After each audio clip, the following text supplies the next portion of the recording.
Friends of sociopaths or psychopaths, what was your most uncomfortable moment with them? My sister is a sociopath. It took me a lot of years to realize this and stop rationalizing it. I'm a diabetic and have been in comas. During the last one in 2015, after a year of no contact, she showed up at the hospital saying I had expressed to her that my wishes were do not resuscitate.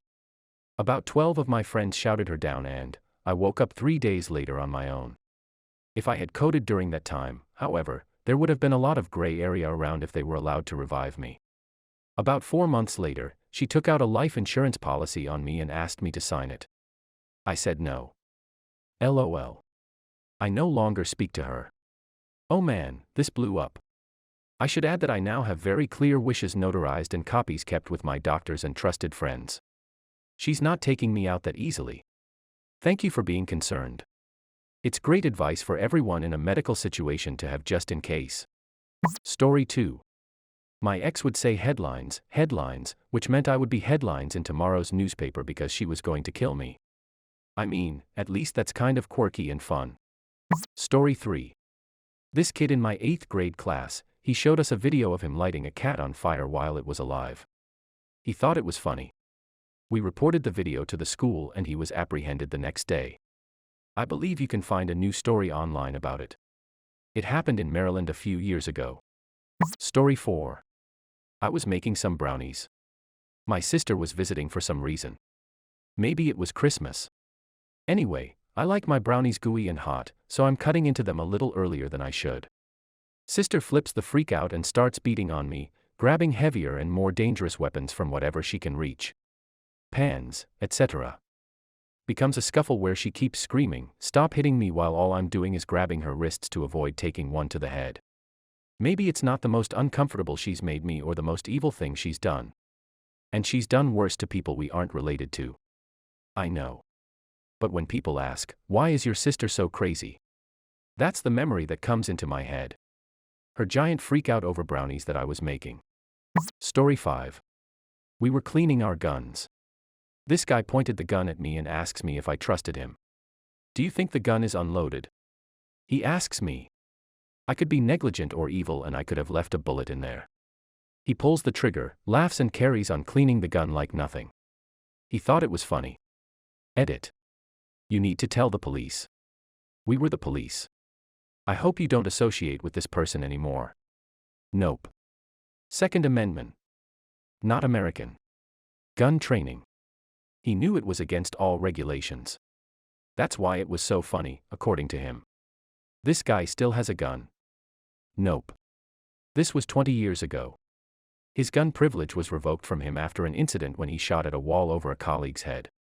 He shot wide over his head and was surprised by everyone's response to the incident. I wasn't trying to kill him or anything. That's why I shot over his head, he said. Story 6. I dated someone who I now believe is a sociopath. The most uncomfortable thing while we were dating was that he would constantly whisper things in my ear in public, in earshot of other people, like, "Do you think I look hot right now? Or do you think I'm cool?" And the first few times I thought he was joking, so I laughed and he'd get angry. He wanted a serious answer. He wanted me to tell him how much I wanted to jump his bones right there in front of all of our friends while they were watching and listening. I get lectured afterwards, like, "You really insulted me personally when you laughed at me in front of everyone." He could also cry on cue to get what he wanted. And as soon as he got what he wanted, it would instantly switch off. And he turned very serious and tell me what a horrible person I was. The instant emotional switches are disarming. When he broke up with me, I went from being his favorite person in the world to instantly at the very bottom of his crap list. He laughed when I cried on multiple occasions, calling me ridiculous. What's very alarming about people like him is how many people they can get on their side with their charm. None of his current friends know anything about his behavior behind closed doors. And they're all new people. All the people who caught on when we were dating are gone from his life. He has convinced his new friends that I'm a psychopath because I tried to tell others what happened. So whenever I say anything about what a creep is, I get brigaded by the new people who are now being manipulated. Also, he is completely dead in the face and eyes until you interact with him. And then it's like he becomes animated. Good Lord, this person sounds genuinely pretty frightening. That first thing felt like he was just super insecure, but the rest definitely makes this guy sound like a manipulative sociopath. Story 7. I've been long-time friends with a sociopath. He is honestly like my brother. We've developed this relationship that basically treats me like his moral compass, but it doesn't always work. He is still manipulative and cruel at times, and he does only truly care about himself. But he tries to be a good person because he doesn't want to be an a-hole.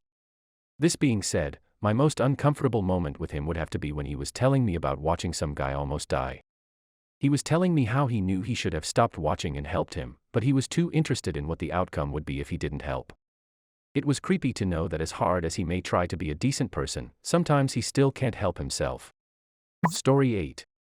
He once tried to manipulate me to come in and work basically 50 hours, 10 of which would be off the clock so that I didn't get overtime because he knew that if he could keep labor low on his shift, he could get a promotion. He would also expressly lie to my face about giving me a break, saying verbatim, "I'll come back here in a moment and take over so that you can go on break." Then he would just never come. Then when the time has passed to where a break would be irrelevant, i.e. 30 minutes before my shift is over, he'd offer again. I don't know if that guy sounds like a sociopath or just a normal butthole. Story 9. I have a friend who's a pathological liar. He is also mostly Scottish in heritage, northern Scotland where the Viking influence is. He's 6'8", 350 pounds when he's watching his weight, 400 plus when he isn't, and there is a lot of muscle to go with everything else. The lies aren't all that awful most of the time. He's known as a very entertaining storyteller and everyone knows he'll embellish greatly from time to time, but he can't keep a girlfriend. Apparently he can't be honest. As a pathological cheater, the lies catch up with his relationships in a few weeks at most. One day we were in a taxi together and he got the idea that the driver was taking a route that was unnecessarily long. He stopped the cheerful story he was telling me mid-sentence. His face changed and he barked at the cab driver in a voice I'd never heard, loud and angry and aggressive. The cab driver immediately pulled over and let us out without paying, and a good thing too. I think my friend was about to kill him. I was petrified in my seat. I felt like he might kill everyone in range. I was terrified. It was the last time I spent time with him, though I'd known him for 20 years. I later learned that he won't associate with someone after they've seen him snap, as one of his other ex-friends put it. Story 10. When he would tell a story that I was a part of and make up huge lies of what happened, even sometimes switch his role and mine, and I would just awkwardly nod my head and wonder if he truly remembered it that way. Story 11. He had a gas-powered pellet gun and we were 13 years old, and it was one of my first times being high. He had me against the wall and gave me 5 minutes to choose between him shooting me in the genitals or in the head. If I didn't choose, he said he was just gonna go nuts. I just kind of fidgeted in place saying, "You're gonna kill me." I was 13 and high. And at the end of the 5 minutes, he told me he was freaking with me. He also emptied a huge box of matches into the sink one time, and when we all told him not to, he called us P*** and lit it all on fire. He was a major pyro. I'm pretty sure he's in jail now. I'm 19 and he's 20. Don't know if that counts as a full-blown sociopath or not, but that does sound like a few of the guys I grew up around. I know for a fact at least one of them is in jail right now. Story 12. Probably when I found out he was dating 3 other girls at the same time and the girls and I exchanged screenshots of conversations with him.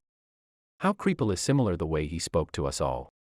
Charming, nice dude unless you don't give him what he wants. I hope you liked the video. Make sure to like and subscribe.